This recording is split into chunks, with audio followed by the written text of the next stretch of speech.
For more, we say hello to a man who has worked in concert with Tom Brady, including pick 199 way back when. We say hello to the five-time NFL Executive of the Year, Scott Pioli. Scott, we appreciate you taking the time to sort of put words to not only what we're going through right now, but the man that was and the impact he had on the NFL. So I will ask you generally, you hear this news. It is a career for Tom Brady, 22 seasons, 7 Super Bowls.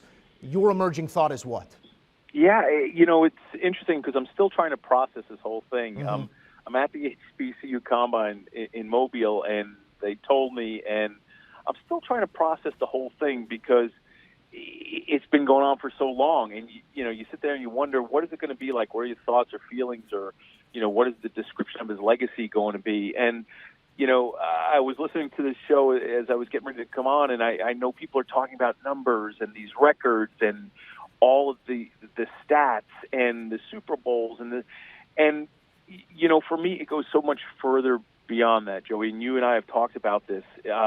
It's the person, and I'll say this: beyond the competitor, beyond the quarterback, beyond the champion that he is, I'm not sure I'll ever meet another person like Tom Brady in my life, and I don't mean for this to sound like we're at his funeral. It's going to be a celebration, really, of who he has been as a player. But there's going to be a lot of mixed emotions. But when I think about him, there were some unbelievably cool moments with him as the quarterback, and some incredible things that we were able to do together with other people. But I just think about the man that he's been, and when you become an uber celebrity like him, a lot of people hear stories, secondhand, third-hand, fourth-hand, of who the guy is and what he does. And I was blessed, and my family was blessed to be first-hand observants and, again, direct recipients of his kindness and his love and his generosity.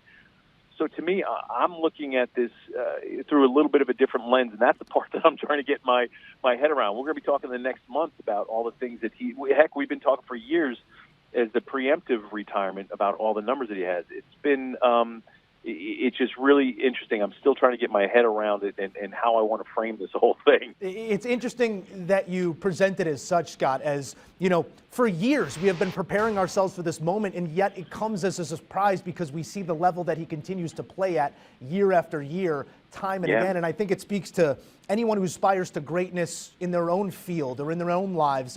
We feel like we are losing something here in terms of Tom Brady, the NFL star. But I want you to take me back to the year 2000. Sitting in the war room, the blue chippers are long gone. It's pick 199. What's the conversation like in that room? And do you think you had one? Yeah, Joey, it was interesting because we started talking about him in earlier rounds, because as you get to each round, you've got your board stacked in different ways. And as you get further in the draft and you're approaching each pick, you have a group of players that you're talking about. And we were in a situation where when we got to the Patriots, we were $10.5 million over the cap. We had only 43 players or 41 players under contract. And, oh, by the way, there's a 53-man roster, and then you've got to count all of those salaries plus the practice squad players. And we drafted based on best player available and need, but we couldn't even field the football team. If we would have had to line up, we didn't even have enough players to play a game at every starting position, because we had 3 quarterbacks on the roster, and it was Drew Bledsoe, John Freese, and Michael Bishop. So when we got to the 4th round, like, we have more need here. So we kept kicking the can down the road, and then get to the 6th round, we're kind of all looking at each other, and I think it was Bucko Kilroy. Someone cracked a joke like, "Hey, has anyone checked to see if this guy's still alive?" And we decided to make the pick, and even though we knew, because Dick Rabine, the late Dick Rabine, who was our quarterback's coach and who had worked Tommy out, really had a good feeling about him. Charlie Weiss felt good about him. Bill, myself, Ernie Adams. There was this, and quite honestly, Bobby Greer, who was there. And there was this collective feeling of people that felt good about him. And when we took him, we were like, okay, we have this guy we can develop. We think he might be able to be a starter. We'll see. And here we are 22 years later. It's really pretty amazing. Really pretty amazing. It's funny. I think about, again, because my head's spinning right now, forgive me for talking so much, but, we were just talking about who he is and how hard he has incredible work ethic and work habits. And he's one of Tommy's dear friends is a guy by the name of John Falk, who was the equipment manager of Michigan. And Tommy loves to tell this story, how all the young guys, when they would come in, John Falk had all of the rings from all the bowl games and the Big Ten championships in the time that he'd been the equipment guy there. And inevitably, someone would always ask him, hey, John, which ring's your favorite? And he would look back at the person and say, the next one. And that's exactly what Tommy lived for all of his years, not only at Michigan, but certainly in the NFL. And it's all of those isms, all of those things that we learned from Tom Brady, both on the field and off, that sort of encapsulated that greatness. And it was amazing to watch it through the television each and every Sunday with Super Bowls, AFC title games, NFC here over the last 2 years of his career. But we were not privy to what you were privy to over the years, Scott. And I guess that's where I would go next here. When you think of Tom and the player that was, he always talks about his teammates, and that's the legacy he will leave, the people that he affected and the people that affected him. Can you take us behind the curtain and give us an idea of Tom Brady, the man in the locker room, something that we did not get to see?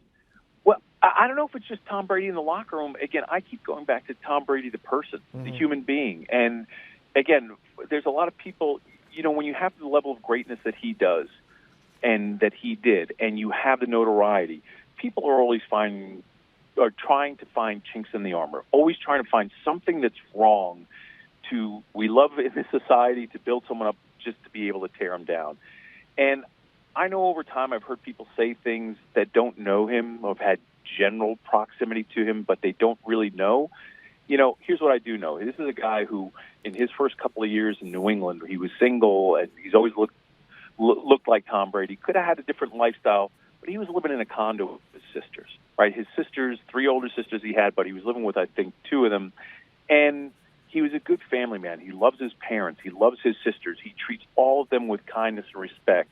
And just like he did with other people that were friends and people that he kept close to him. There is this moment, and I'll never forget, when I was with the Falcons, knowing him, and we're getting ready to play them in the Super Bowl. And I had talked to him during the week, and we talked, and we said, hey, I hope to see you real quick before the game on the field. And before the game, he had this routine where he would jog up the sideline, come out, and he would never go to the opponent's sideline.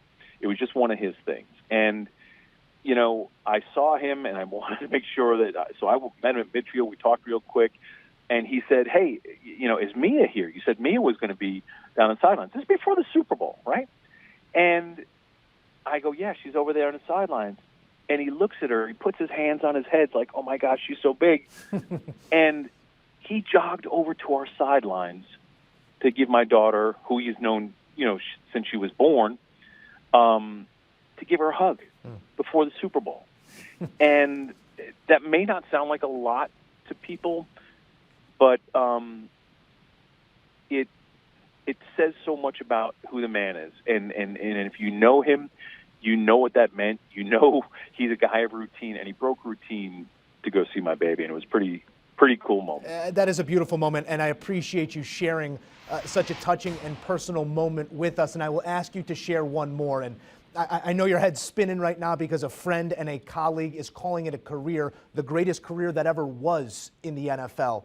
But Scott, when you sit down and you have a moment and you get Tom on the phone, or Tommy, as you so affectionately call him, what's your message to Tom? Because I knew him when he was Tommy, right? He became this Tom thing. I don't know who that guy is. What's your question, or what's your statement? What are your words to Tommy going to be when you speak with him? That's a great. I don't know. Other than tell him I'm happy for him that he's leaving on his terms and that I love him, and because that's the other thing people don't know about him. He is a very emotional person. And he's one of those guys. We all know how tough he is, and he has no problem telling people that he loves them. So I'll just probably say, hey, I'm happy you left on your terms, and I love you, and thank you for everything. Scott, I can't appreciate you, and I can't say thank you enough anymore. Your time, your thoughts, your words, it's appreciated here on HQ. We'll talk to you soon, buddy. Thanks, Joey. Be well. All right, let's take a look at the domination that was by Tom Brady and Bill Belichick.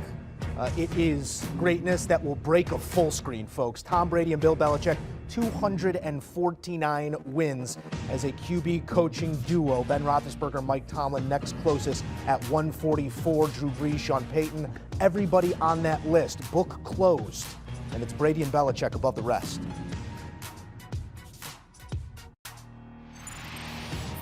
Do you want a sports network that delivers everything that matters about the game? The highlights, the picks, the instant analysis, no yelling, no fake debates, no politics. Hit the subscribe button and never miss a moment.